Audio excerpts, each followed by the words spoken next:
Hello, तुम्हा सर्व महिलांचं मी मनपूर्वक स्वागत करते. मी venture music अकॅडमीची director Sunita Dhargave. आज ऑर्गनायझर म्हणून हे लेडीज शो मी सादर करीत आहे. यात आपण एक छोटंसं कॉम्पिटिशन ठेवलेली आहे. घाबरून जाण्याचं काही कारण नाही आहे.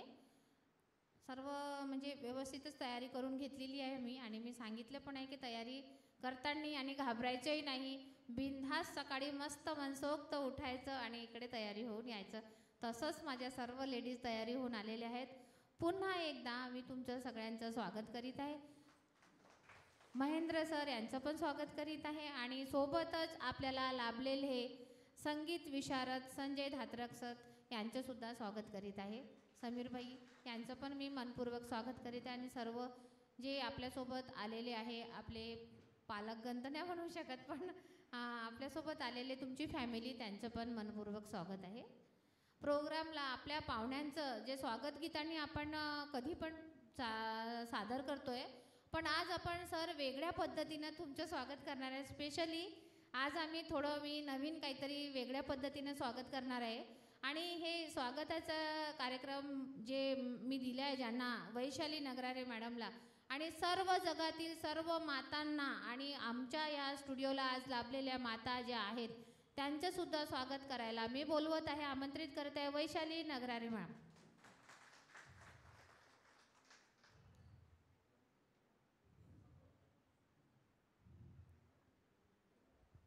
धन्यवाद मॅम.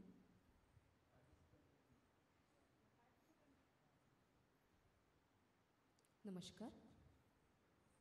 जय भारत, जय संविधान. भारताच्या इतिहासातील थोर राजमाता, राष्ट्रमाता, माता जिजाऊ, माता सावित्री, माता रमाई यांना माझा त्रिवार अभिवादन आणि हा मानाचा मुजरा. तसेच इथे उपस्थित माझ्या माता भगिनी, जज सर, वेंचर अकॅडमी आजच्या या लेडीज स्पेशल प्रोग्राममध्ये तुम्हा सर्वांचे मी मनपूर्वक स्वागत करते. सुस्वागतम, सुस्वागतम, सुस्वागतम. आणि मी वैशाली तुमच्या पुढे माता जिजाऊ यांचा पोवाडा गाण्याचा प्रयत्न करते.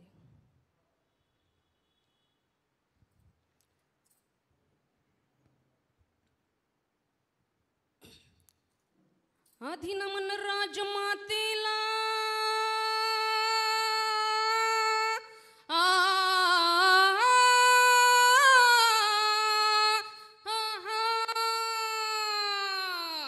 आधी नमन राजमातेला, आधी नमन राजमातेला, आधी नमन राजमातेला, शहाजी राजाला, शूर शुभाला, शंभूरायाला. जागृती हो केली भारतवर्षा, जागृती हो केली भारतवर्षा.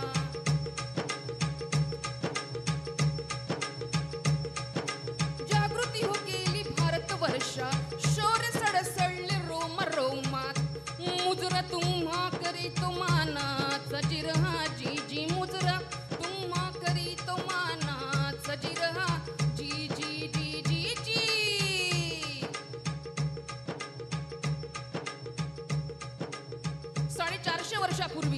450 वर्षापूर्वी या महाराष्ट्राच्या मातीमध्ये एका रणरागिणीने जन्म घेतला.